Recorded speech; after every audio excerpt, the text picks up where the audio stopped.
The first group of Indian nationals evacuated from Sudan have arrived in New Delhi as part of the Indian government-led Operation Kaveri. 360 Indians were flown to the Indian capital from Saudi Arabia. The evacuees thanked the Indian government for bringing them back safely. They also stressed on how dangerous the situation in Sudan is. Indian Foreign Minister Dr. S. Shankar tweeted to welcome the evacuees after 11 days of fighting between the Sudanese military and the paramilitary forces. Nearly 512 people have died and more than 4,200 have been wounded.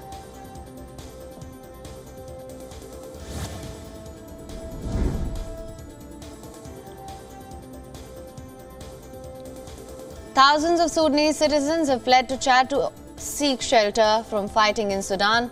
According to the UN Refugee Agency, around 20,000 refugees have made the journey so far, and continued fighting is expected to trigger more displacement. The UNHCR expects a further 100,000 refugees to flee from Chad from Sudan in a worst-case scenario. The wave of arrivals has placed an additional burden on Chad's resources, which were already strained by hosting 400,000 refugees who fled earlier conflict in Sudan.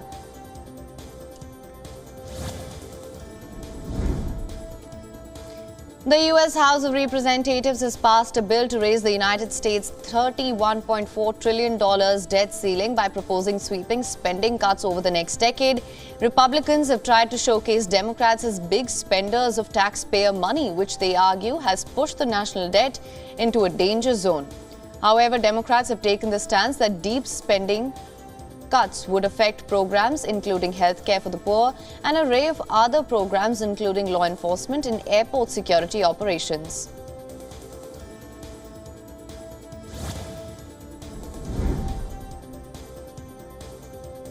The first British nationals evacuated from Sudan arrived in London. Aerial footage of the plane which arrived at London's Stansted Airport showed people disembarking with their belongings as they headed towards the shuttle buses. Britain began the evacuation of its citizens out of Sudan, where clashes between the army and the RSF have killed at least 459 people.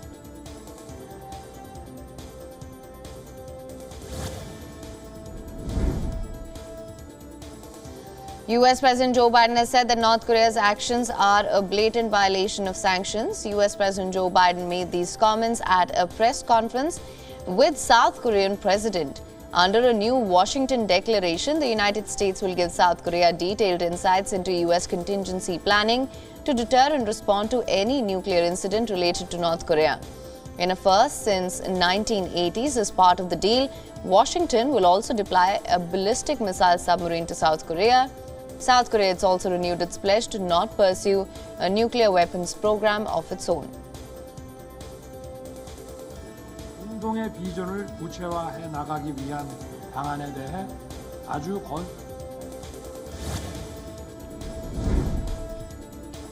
Walt Disney has now sued Florida Republican Governor Ron DeSantis. Disney has accused DeSantis and his supporters of illegally using the state government to punish a company for voicing an opinion that should be protected by free speech rights. Disney's lawsuit alleges that a newly formed DeSantis-appointed tourist board violated the company's contract rights and did so without just compensation or due process. The company is asking the court to declare Florida's legislative action unlawful, whereas DeSantis has argued that Disney, which employs roughly 75,000 people in Florida, had been enjoying unfair advantages for decades.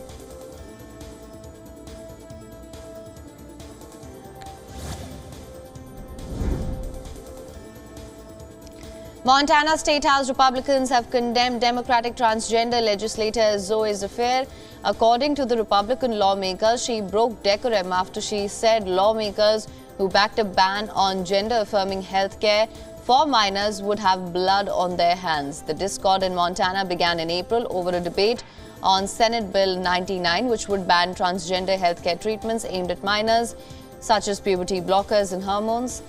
Zafir will be allowed to vote but not participate in debates on the Montana House of Representatives floor for the remainder of the session.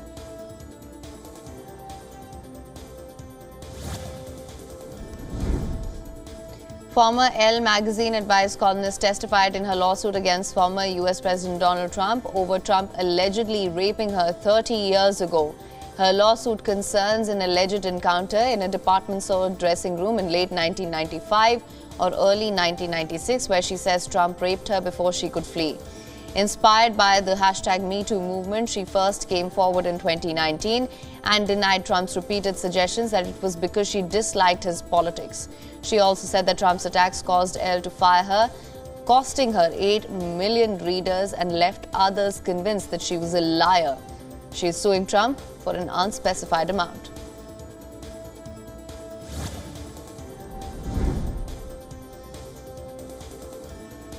A jury has convicted Grammy Award-winning rapper, the Fugees of hip-hop group, of conspiring with a Malaysian financier and influencing the US government under 2 presidents. Prosecutors accused him of plotting with Malaysian businessmen to attempt to influence the administration of President Barack Obama and Donald Trump.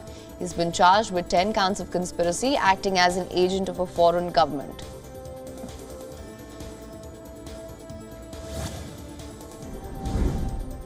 For the first time since the Russia-Ukraine war broke out, Ukrainian President Volodymyr Zelensky and Chinese President Xi Jinping held talks. According to reports, the two spoke over the phone. During the conversation, Xi is said to have confirmed that a Chinese envoy would soon be traveling to Kiev and other countries to conduct an in-depth conversation for settlement of the Ukraine crisis.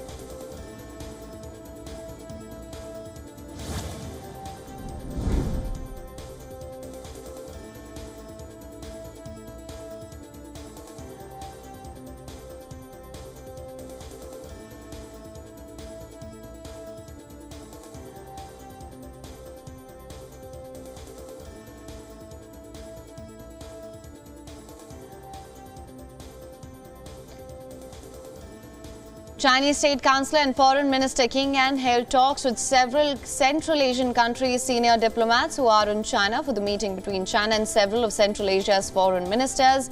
Ministers from Kazakhstan, Kyrgyzstan, Tajikistan, Turkmenistan and Uzbekistan are attending the meeting.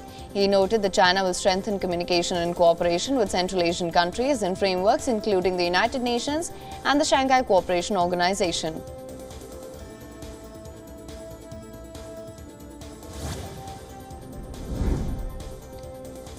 Peru has declared a state of emergency at its borders as predominantly Venezuelan migrants are flooding its borders seeking passage through the country. Authorities announced state of emergency would affect 7 border regions with Chile, Ecuador, Colombia, Brazil and Bolivia. According to official reports, there are between 300,000 to 400,000 Venezuelans with undocumented status in Peru having entered via Ecuador. Many of them are Venezuelans seeking to travel on foot through Peru as they seek to head back home to Venezuela. Esta medida permitirá la ejecución de operaciones.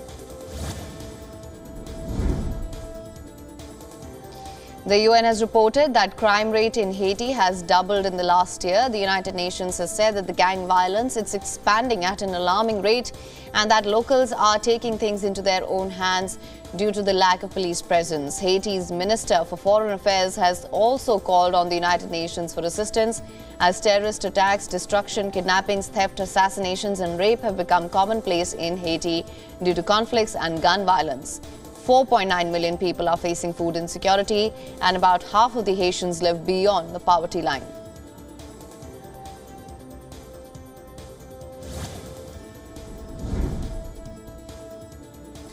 Brazil's defense minister has stated that something like the January 8th riots in Brasilia will never happen again. On the 8th of January, supporters of far-right Bolsonaro invaded and vandalized Brazil's Congress, the presidential palace and the Supreme Court a week after leftist President Lula da Silva took office. There is an ongoing police investigation to identify people who participated in, funded or fostered the riots in Brazil's Congress. Also is preparing to open an inquiry.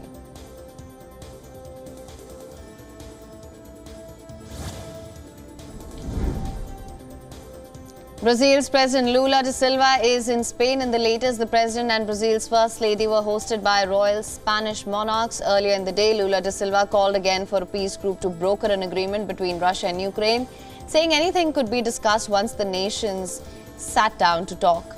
Lula spoke at a news conference alongside Spanish Prime Minister Pedro Sanchez, who is the firm advocate of the European view that Ukraine is defending itself against Russian aggression.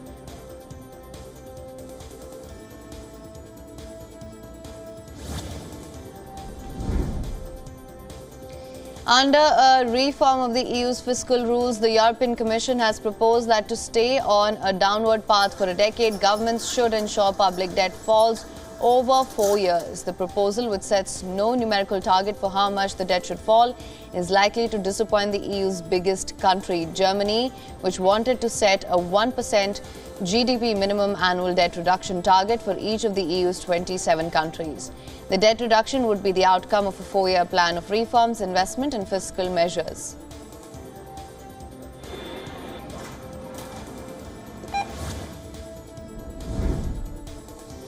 The German government has raised its economic growth forecast for this year to 0.4% from a previously predicted 0.2%, according to its spring economic projections.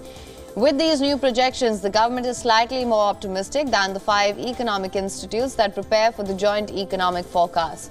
Reportedly, current economic indicators such as industrial production, orders received and business climate point to an economic revival in the course of the year. For 2024, the government slightly lowered its growth forecast to 1.6% from 1.8% foreseen in January.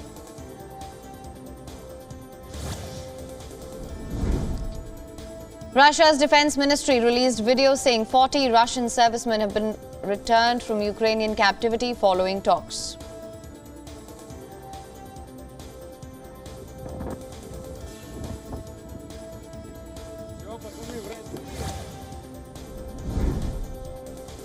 Spain is at the receiving end of heat waves. In the latest, Spanish authorities rescued native fish from a river that had shriveled due to prolonged drought. The country is embattling abnormally high temperatures attributed to climate change by Spain's meteorological agency. Desperate attempts to save the local fish were carried out. Officials used small electric shocks to stun fish in the river before putting them into plastic bags and transferring them to another river, which is 6 miles away.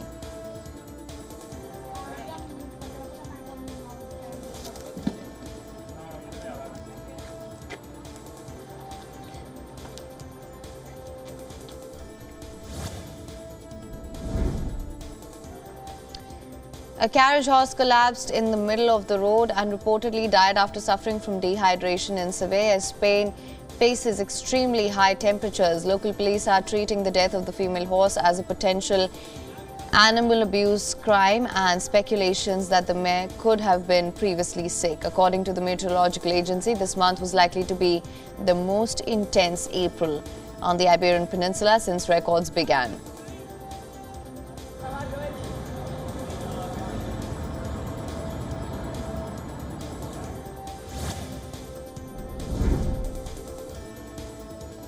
Madame Tussauds in London has revealed a new wax figure of Britain's Queen Consort Camilla to mark the upcoming coronation of Britain's new king on the 6th of May. The new waxwork is dressed in a replica blue gown that Queen Consort wore to the annual diplomatic reception in December 2022 at the Buckingham Palace. The wax figure is also finished with royal accessories, including crafted replicas of late Queen Elizabeth II's Belgian sapphire tiara and matching sapphire necklace.